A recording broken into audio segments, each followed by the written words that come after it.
أعوذ بالله من الشيطان الرجيم بسم الله الرحمن الرحيم رب اشرح لي صدري ويسر لي أمري واحلل عقدة من لساني يفقهوا قولي اللهم صل على محمد وعلى محمد وعجل فرجهم. السلام علیکم ورحمۃ اللہ وبرکاتہ. الحمدللہ ماہ رمضان المبارک کے درس کا سلسلہ شروع ہے اور خداوند عالم کی بارگاہ میں دعا گو ہوں کہ پروردگار عالم توفیق دے کہ اس عبادت الہی کو، اس عبادت کو خلوص کے ساتھ انجام دے سکوں بطفیل امام زمان عجل اللہ تعالی فرج و شریف. پروردگار عالم توفیق دے کہ اس ماہ رمضان المبارک میں بہترین سے بہترین عبادت خلوص کے ساتھ انجام دیا جائے، چونکہ یہ ماہ رمضان المبارک پروردگار عالم کا پاک و پاکیزہ مہینہ ہے، جس میں خداوند عالم اپنے بندوں کو حکم دیتا ہے کہ ہر روزے دار کی ہر عبادت کو اللہ اپنی بارگاہ میں قبول کرتا ہے. روزے دار کو خدا نے اتنی فضیلت عطا کی ہے کہ عام دنوں میں روزے دار کا سونا عبادت نہیں ہے، لیکن ماہ رمضان میں روزے دار کا سونا عبادت ہے. عام دنوں میں انسان کی خاموشی کوئی معنی نہیں رکھتی، لیکن ماہ رمضان میں روزے دار کی خاموشی تسبیح کا مقام رکھتی ہے. تو یقیناً خداوند عالم ہمارے اعضاء اور جوارح کے ہر اعمال کو اللہ قبول کرتا ہے. تو ہماری ذمہ داری یہ ہے کہ ہم اپنے روزے کی حفاظت کریں. کوئی ایسا کام، کوئی ایسا عمل انجام نہ دیں کہ جس سے ہمارا روزہ باطل ہو جائے. روزہ صرف کھانے پینے سے باطل نہیں ہوتا، بلکہ اپنی آنکھوں کی حفاظت کریں، اپنے کانوں کی حفاظت کریں، اپنی زبان کی حفاظت کریں، اپنے ہاتھ اور پیر کی حفاظت کریں. جیسے ہم کھانے پینے سے پرہیز کرتے ہیں کہ اگر ہم نے کھانا کھایا یا ہم نے پانی پیا یا ہمارے حلق میں گرد و غبار گیا تو ہمارا روزہ باطل ہو جائے گا. اسی طرح کوشش کریں کہ ہم اپنے اعضاء اور جوارح کی بھی حفاظت کریں. ہاتھ سے کوئی عمل ایسا انجام نہ دیں کہ جس سے ہمارے اعضاء، ہمارے ہاتھ کا روزہ باطل ہو جائے. آنکھ سے کوئی ایسی چیز، کوئی ایسی نازیبا چیزیں نہ دیکھیں کہ جس سے آنکھوں کا روزہ ٹوٹ جائے، کیونکہ روزہ فقط بھوک اور پیاس کا نام نہیں ہے، بلکہ اپنے کردار کی تبدیلی کا نام ہے. اور پروردگار عالم نے جب ہمیں اور آپ کو یہ توفیق عطا کی کہ ماہ رمضان میں ہم اس کی خوشنودی حاصل کرنے کے لیے اس کی رضا کی خاطر روزے کو رکھیں، تو اپنے روزے کی حفاظت کریں. چونکہ روزانہ ہم ایک ایک ٹاپک پر درس دیتے جا رہے ہیں اور الحمدللہ آپ سب ہمارا ساتھ دے رہی ہیں. پروردگار عالم سے دعا ہے کہ پروردگار عالم تا قیامت یوں ہی ہمارا اور آپ کا ساتھ قائم اور دائم رکھے انشاءاللہ. آج ہم ذکر پروردگار عالم اور شکر پروردگار عالم پر انشاءاللہ گفتگو کریں گے کہ ذکر پروردگار عالم کے لیے اگر ہم دعا کے چند جملے اس مقام پر بیان کریں کہ آج ہم چونکہ چوتھے رمضان المبارک میں داخل ہو گئے ہیں، چوتھا دن ہے، تو ہم پروردگار عالم سے کیا امیدیں رکھتے ہیں کہ خدا ہماری کس امید کو آج پورا کر دے. تو اگر ہم دعا کے جانب چلیں، ذکر کے جانب چلیں، تو یقیناً پروردگار عالم سے آج جو ہم طلب کرنا چاہتے ہیں، مانگنا چاہتے ہیں، وہ یہ ہے کہ خدایا تو مجھے اس دن میں اپنے امر کے بجا لانے کی قوت عطا کر. مجھے اس دن میں اپنی یاد اور ذکر کے شیرینی چکھا دے، مجھے اس دن میں اپنے شکر ادا کرنے پر آمادہ کر، اور مجھے اپنی حفاظت اور اپنی پردہ پوشی کے ذریعے محفوظ کر۔ یعنی وہ قوت کون سی قوت ہے جس کے لیے ہم پروردگار عالم سے دعائیں کر رہے ہیں کہ اللہ ہمیں قوت عطا کر۔ تو اس مقام پر ایک چھوٹی سی بات جو میں جانتی ہوں کہ ضروری ہے بیان کرنا، کہ جس انسان پر اللہ کے احکام واجب ہو جاتے ہیں اسے شرعی اصطلاح میں مکلف کہتے ہیں، یعنی اس پر تکلیف واجب ہو جاتی ہے، اور تکلیف کے معنی ہے حکم الہی کے، یعنی تکلیف کے معنی وہ نہیں ہے کہ جو ہم اذیت کو برداشت کریں، نہیں، تکلیف کے معنی یہ ہے کہ حکم الہی کے۔ اور یہ تکلیف کے اگر شرائط دیکھے جائیں تو یہ 3 شرطیں یہاں پر بیان کی گئی ہیں، جس میں پہلی شرط ہے بلوغ یعنی بالغ ہونا، عقل یعنی دماغ رکھنا، قدرت یعنی طاقت رکھنا۔ پہلی چیز پر آتے ہیں کہ جب لڑکا یا لڑکی بالغ نہیں ہو جاتے، ان پر شرعی احکام پر عمل کرنا واجب نہیں ہے، لیکن جب لڑکی یا لڑکا بالغ ہو جاتے ہیں تب ان پر احکام شرعی واجب ہو جاتی ہے۔ دوسری شرط ہے عقل کی، یعنی وہ دیوانہ نہ ہو، کیونکہ دیوانے پر کوئی چیز واجب نہیں ہے۔ تیسری شرط ہے قدرت کی، یعنی انسان عمل کے انجام دینے پر قدرت رکھتا ہو۔ لہٰذا اگر کوئی شخص ماہ رمضان المبارک میں بیمار ہو تو اس پر روزہ رکھنا واجب نہیں ہے، کیونکہ اس میں روزہ رکھنے کی طاقت نہیں ہے، مگر جب وہ شفا پا جائے اور طاقت لوٹ آئے تو اس پر روزے کی قضا واجب ہے۔ تمام احکام شرعی کے انجام دینے کے لیے یہ 3 عام شرطیں ہیں، یعنی پہلی شرط کیا ہے؟ بالغ ہو، دوسری شرط کیا ہے؟ عاقل ہو، عقل رکھتا ہو، اور تیسری شرط کیا ہے؟ قوت رکھتا ہو، طاقت رکھتا ہو، تب کہیں جا کر کے ہم اس احکام شرعی پر عمل کریں گے۔ لیکن اس کے علاوہ ہر حکم کے بجا لانے کے لیے اس کے اپنے مخصوص شرائط ہیں، جیسے نماز کے لیے طہارت شرط ہے، حج کے لیے استطاعت شرط ہے، جہاد کے لیے امام وقت کی اجازت ضروری ہے۔ مگر آج اس دعا میں، اس ذکر میں جو ہم پروردگار عالم سے طاقت و قوت مانگ رہے ہیں، وہ طاقت اور قوت کون سی ہے؟ کیونکہ بسط اوقات انسان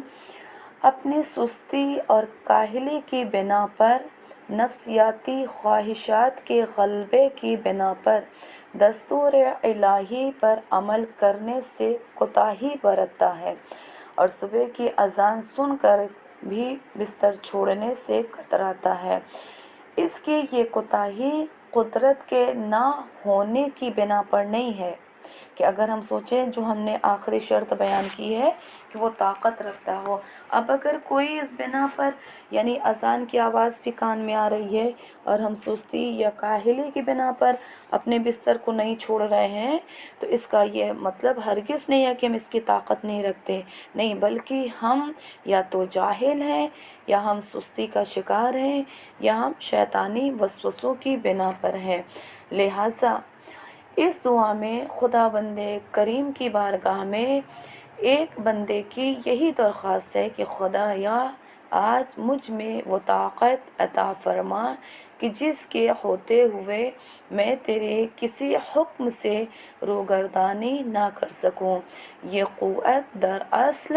توفیق الہی ہے۔ سمجھ میں آئے جو ہم نے پروردگار عالم سے دعا مانگی کہ اے اللہ مجھے قدرت، طاقت عطا کر۔ یہ طاقت کون سی طاقت ہے؟ یہ طاقت کا نام ہے قوت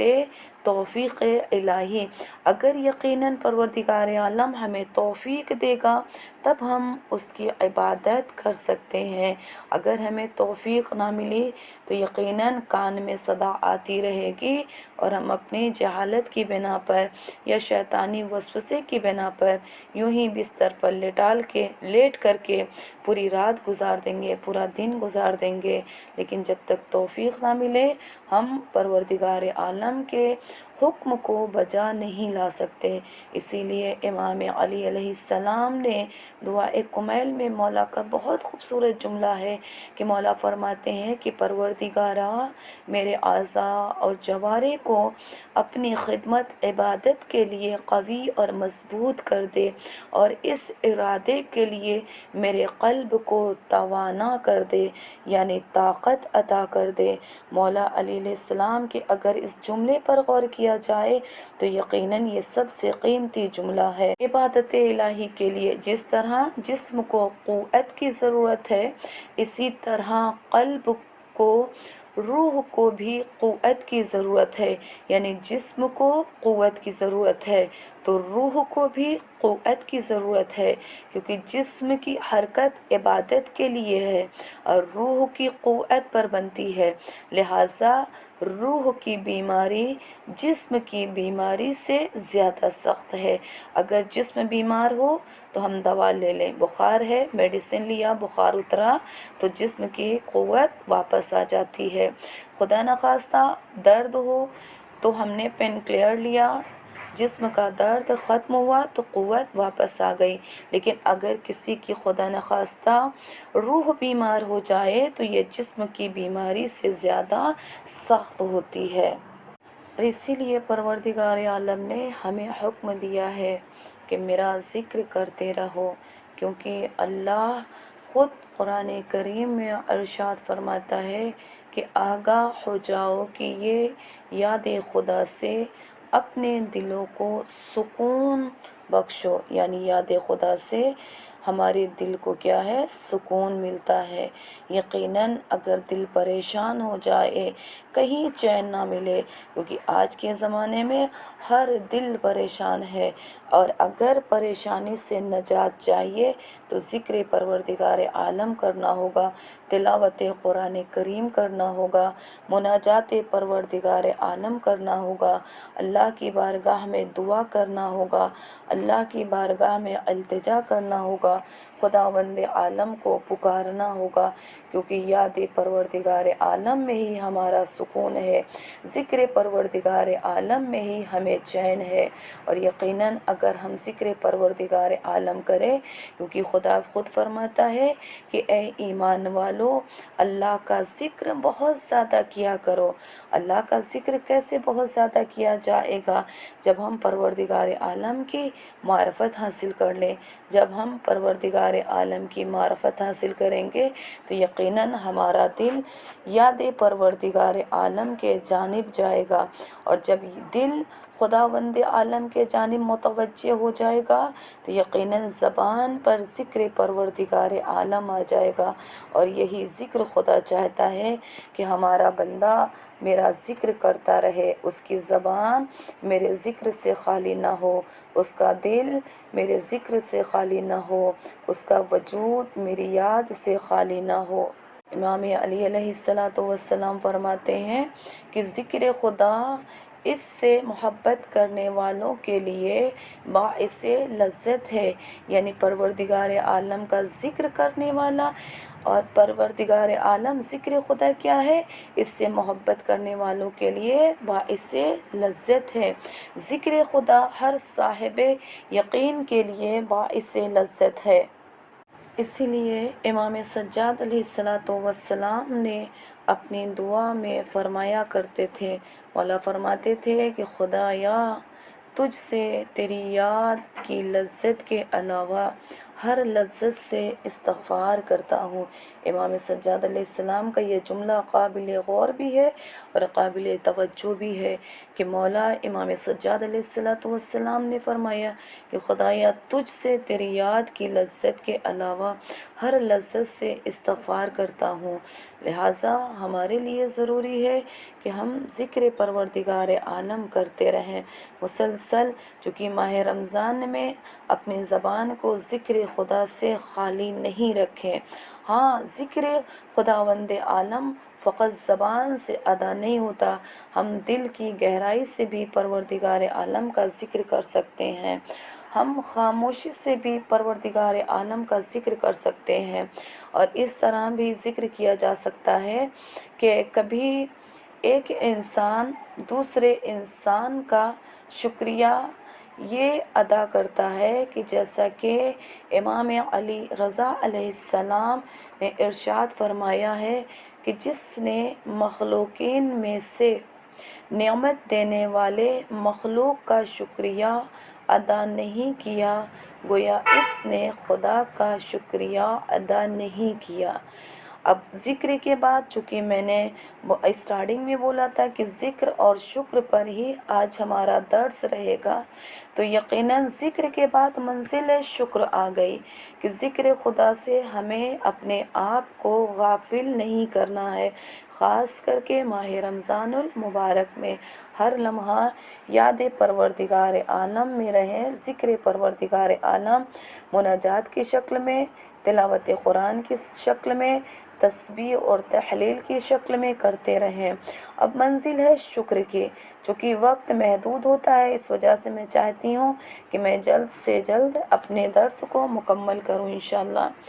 کہ شکر کی منزل کیا ہو سکتی ہے؟ اگر امام رضا علیہ السلام کی حدیث دیکھے تو مولا نے فرمایا جس نے مخلوقین میں سے نعمت دینے والے مخلوق کا شکریہ ادا نہیں کیا، گویا اس نے خدا کا شکر ادا نہیں کیا۔ یعنی اگر ہم مخلوقین میں سے کوئی بھی ہمیں کسی طرح کی نعمت دے تو ہمارے لیے لازم ہے کہ ہم اس مومن کا شکریہ ادا کریں، اس مخلوق خدا کا شکریہ ادا کریں۔ مخلوق خدا کا شکر ادا کرنا گویا پروردگار عالم کا شکر ادا کرنا ہے۔ اور دوسرے جانب اگر ہم دوسری حدیث دیکھیں تو امام جعفر صادق علیہ السلام نے ارشاد فرمایا کہ جس کسی کو اللہ اپنی نعمت عطا کرتا ہے تو اسے چاہیے کہ وہ اپنے دل سے اسے پہچانے، یعنی تہہ دل سے اس نعمت کی قدر کرے۔ اگر ہم تھوڑا سا توجہ کریں تو یہ ہمارا پورا وجود ہی نعمت پروردگار عالم ہے، لہٰذا ہمارے لیے لازم ہے کہ ہم اس نعمت کا شکر اس طرح ادا کریں کہ جب اللہ نے ہمیں آنکھیں دی ہے تو ہم اس آنکھ سے کوئی ایسے گناہ انجام نہ دیں کہ جس سے اس نعمت کا شکر نہ ادا ہو سکے، بلکہ ہم کفران نعمت کرنے لگے، کیونکہ آنکھیں خدا نے اگر دی ہے تو فقط عبادت کرنے کے لیے، ذکر پڑھنے کے لیے، تلاوت کرنے کے لیے، دنیا کی نعمتوں کو دیکھ کر کے پروردگار عالم کی معرفت کو حاصل کرنے کے لیے۔ جیسے آنکھ اللہ نے دی ہے، نعمت ہے، ان آنکھوں سے وہی کام لے جس کا ہمیں حکم دیا گیا ہے۔ جیسا کہ میں نے ابھی فرمایا کہ قرآن پڑھیں یا مقامات مقدسہ کی زیارت کریں اور ان چیزوں پر نگاہ نہ کریں جنہیں دیکھنے سے منع کیا گیا ہے۔ اگر ایسا نہ کیا تو یہ اظہار نعمت نہیں بلکہ کفران نعمت ہے۔ جب ہم اس کائنات پر نظر ڈالتے ہیں تو یقیناً ہر چیز اللہ کی نعمت ہی نظر آتی ہے۔ یہ زمین، یہ آسمان، یہ چاند، یہ ستارے، یہ ہوائیں، یہ فضائیں، یہ گھٹائیں، یہ موسم، یہ فروٹ، یہ پھل، یہ نعمت، یہ تمام نعمتیں کیا ہیں؟ یقیناً پروردگار عالم کی عطا کردہ ہیں۔ اور اگر جب ہم ان نعمتوں کا مشاہدہ کرتے ہیں، ان نعمتوں کو دیکھتے ہیں تو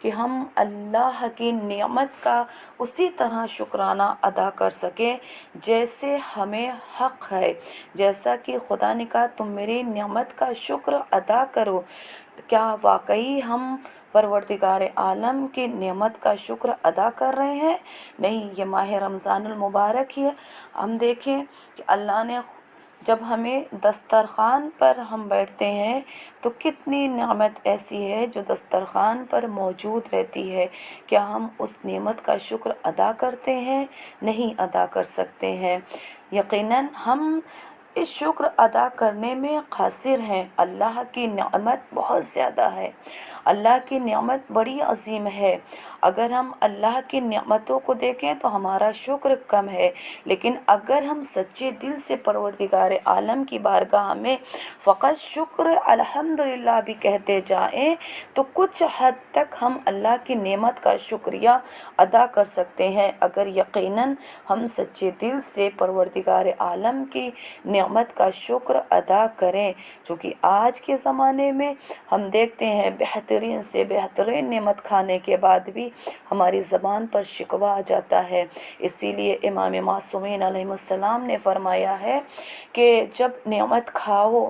تو کبھی کبھی غریبوں کے پاس بھی جایا کرو، غریبوں کی بستی میں جایا کرو، تو تمہیں احساس ہوگا کہ جو نعمت کھا کے ہماری زبان پر شکر نہیں آتا، غریب اس نعمت کی خاطر کس طرح بے قرار رہتے ہیں یا کس طرح انتظار کرتے ہیں، یا کبھی ہاسپٹل کا چکر لگائیں تو جو خدا نے ہمیں صحت دی ہے، جو خدا نے ہمیں جسم عطا کیا ہے جس کی قدر ہمیں نہیں ہے، جب ہاسپٹل میں وینٹیلیٹر پر ہم مریضوں کو دیکھیں تو یقیناً ہمارے جسم ہمیں صحت جیسی نعمت کے بارے میں ہم غور و فکر کریں گے کہ خدا نے ہمیں یہ جو جسم دیا ہے اس میں کوئی بیماری نہیں دی، تو یہ خداوند عالم کا شکر ہے۔ اللہ نے ہمیں نعمت دی ہے جس کا احاطہ ہم نہیں کر سکتے ہیں، جس کا شکریہ ہم ادا نہیں کر سکتے ہیں۔ نماز اظہار شکر پروردگار عالم کا اعلیٰ ترین مصداق ہے۔ نماز پروردگار عالم کے لیے شکر کی بہترین مثال ہے، اعلیٰ ترین مصداق ہے، جس میں شکر کے تینوں مراحل موجود ہیں: زبان سے شکر ادا کرنا، دل سے شکر ادا کرنا، خالق کی بارگاہ میں، پروردگار عالم کی بارگاہ میں۔ دل کے ساتھ ہم جب تین چیز کے ذریعے سے پروردگار عالم کا شکر ادا کر سکتے ہیں، ایک ہے زبان کے ذریعے، ایک ہے دل کے ذریعے اور ایک ہے نماز کے ذریعے۔ ان تینوں مراحل، چونکہ نماز میں ہم ذکر بھی کرتے ہیں، ہماری زبان پر سورہ حمد کی تلاوت بھی آ جاتی ہے، خالق کی بارگاہ میں خاضع اور خاشع ہیں، اور ساتھ ہی ساتھ کلمہ اللہ اکبر کے ذریعے اس کی بزرگی کا اعلان بھی کرتے ہیں کہ پروردگارا ہم تیرے ناچیز بندے ہیں۔ رکوع اور سجود کر کے پروردگار عالم کی بارگاہ میں خضوع اور خشوع کا اظہار کرتے ہیں کہ اے اللہ، میں تیری نعمت کا اس طرح سے شکریہ ادا نہیں کر سکتی جیسا شکریہ ادا کرنے کا حق ہے۔ اگر اس طرح سے اس انکساری کے ساتھ میں ہم اپنا سر پروردگار عالم کی بارگاہ میں جھکا دیں تو یقیناً اللہ ہمارے اس عمل کو یقیناً قبول کرے گا۔ شکر گزاری کی توفیق بھی اللہ کی عطا کردہ ایک نعمت ہے، لہٰذا اس نعمت کے حصول پر بھی شکر بجا لانا ضروری ہے، کیونکہ اللہ اپنے کرم کی بدولت ہمیں اپنا شکر بجا لانے کی توفیق عطا فرما۔ یہ میرے دل کی دعا ہے کہ پروردگار عالم اپنے کرم کی بدولت ہمیں اپنا شکر بجا لانے کی توفیق عطا فرما۔ اس مقام پر اگر ایک واقعہ مختصر سا نقل کرتے ہیں کہ شکر کس طرح سے ادا کیا جائے، ان تمام کائنات کی نعمتوں کو دیکھیں تو یقیناً ایک واقعہ جو روایتوں میں ملتا ہے کہ جب جناب عیسیٰ علیہ السلام نے اپنے پروردگار عالم کی بارگاہ میں التجا کی، خدایا مجھے ایک ایسے انسان کی نشاندہی فرما جسے تو مجھ سے زیادہ چاہتا ہے۔ تو اللہ نے جناب عیسیٰ کے التجا کو قبول کیا اور فرمایا کہ اے عیسیٰ، اس آبادی کے باہر دریا کے کنارے ایک بوڑھی عورت کی جانب نشاندہی فرمائی اور کہا کہ اے عیسیٰ، اس بستی کے باہر جاؤ، دریا کے کنارے ایک جھوپڑی ملے گی اور اس میں ایک بوڑھی خاتون رہتی ہے، تم ان کے پاس چلے جاؤ۔ یقیناً اس واقعے کے بعد ہمارا دل پروردگار عالم کی بارگاہ میں کس طرح متوجہ ہوگا، یہ اس کے آخر میں ہمیں سمجھ میں آئے گا۔ جناب عیسیٰ علیہ السلام کو جب حکم ملا اور جناب عیسیٰ علیہ السلام چلے، اپنی بستی سے باہر نکلے، دریا کے کنارے آئے، دیکھا ایک ٹوٹی پھوٹی جھوپڑی پڑی ہے اور اس کے ایک گوشے، ایک کنارے پر، ایک کونے پر ایک ضعیفہ ہے جس کی زبان پر ذکر پروردگار عالم ہے، جس گھر میں وہ ضعیفہ زندگی بسر کر رہی تھی، اس میں زندگی بسر کرنے کا ایسا کوئی ساز و سامان موجود نہیں تھا، بلکہ وہ ضعیفہ جو وہ بوڑھی عورت تھیں وہ پیرالائز تھیں، فالج کا شکار تھیں، پورا بدن اپاہج تھا، پورا بدن پیرالائز تھا، نابینا تھی، نہ چل سکتی تھی، نہ اٹھ سکتی تھی، نہ بیٹھ سکتی تھی، نہ اٹھنے کی طاقت تھی، نہ بیٹھنے کی طاقت تھی، مگر دل کی گہرائیوں سے خدا کی نعمتوں کا شکر بجا لا رہی تھی۔ جناب عیسیٰ علیہ السلام نے جب اس کا یہ حال دیکھا تو دروازے سے ہی اسے سلام کیا کہ اے کنیز خدا، تجھ پر میرا سلام ہو۔ بڑھیا نے آواز سنی اور کہا، اے عیسیٰ روح اللہ، آپ پر بھی میرا سلام ہو۔ یہ سن کر جناب عیسیٰ علیہ السلام حیرت زدہ ہوئے اور پوچھا، اے کنیز خدا، ذرا مجھے یہ بتاؤ، تو نے مجھے کیسے پہچانا جبکہ تو نے مجھے نہ کبھی دیکھا ہے اور نہ ہی میری آواز سنی ہے؟ تو اس بڑھیا نے جواب دیا کہ اے پیغمبر خدا، جس نے آپ کو یہاں تک پہنچایا ہے اسی نے مجھے آپ کی آمد کی خبر دی ہے۔ سبحان اللہ۔ پھر حضرت عیسیٰ علیہ السلام نے اس سے سوال کیا، اے کنیز خدا، تیرے پاس نہ تو صحیح سالم جسم ہے اور نہ ہی دنیاوی نعمتیں، پھر بھی میں دیکھ رہا ہوں تو اللہ کا شکر کس طرح بجا لا رہی ہے، جیسے اللہ نے سب کچھ تجھے ہی دے دیا ہو۔ کیا تو مجھے بتا سکتی ہے کہ اس شکر گزاری کا راز کیا ہے؟ تو اس بڑھیا نے کہا، اے پیغمبر خدا، الحمدللہ، ذکر الہی کرنے والا قلب میرے پاس موجود ہے، شکر کرنے والی زبان، صبر کرنے والا جسم میرے پاس موجود ہے۔ اس کے علاوہ اور مجھے کیا چاہیے؟ مجھے اللہ نے وہ نعمت عطا کی جس کے ذریعے میں ذکر بھی کر رہی ہوں،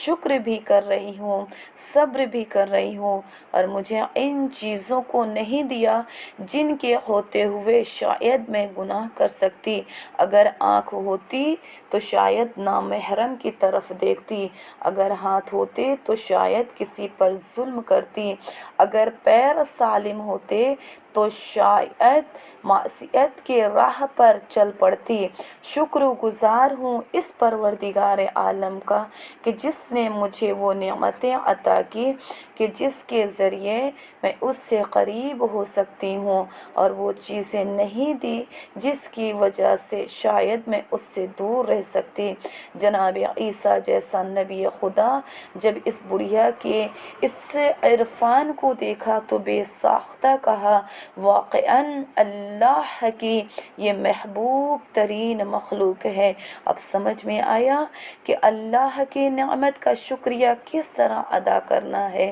یہ جو دنیا کی آسائش، دنیا کا آرام، دنیا کی نعمتیں ہمارے پاس موجود ہیں، ہمیں اس پر اللہ کا شکر ادا کرنا چاہیے۔ خدا نے آنکھیں بھی دی ہے، خدا نے زبان بھی دی ہے، خدا نے دل بھی دیا ہے، خدا نے ہاتھ بھی دیے، خدا نے قدموں کو دیا۔ قابل اس کے کہ خدا اس نعمت کو ہم سے چھین لے، ہمیں اس کی توفیق عطا کرے پروردگار عالم کہ ہم اس کے شکر گزار بندے بن جائیں۔ ہم اللہ تعالیٰ کی بارگاہ میں شکر ادا کریں کہ پروردگارہ تیرا شکر ہے کہ تو نے ہمارے اعمال کو نہیں دیکھا، بلکہ اپنی رحمانیت کے سبب ہمیں اپنی نعمتوں پر نعمتیں دیتا جا رہا ہے۔ الہی اسی طرح تو ہمارے گناہوں کو بھی معاف فرما اپنی رحمانیت کے صدقے میں۔ ماہ رمضان المبارک میں پروردگار عالم سے دعا ہے کہ اللہ ہم سب کو توفیق دے کہ ہم اس کی ہر نعمت کا شکریہ ادا کر سکیں۔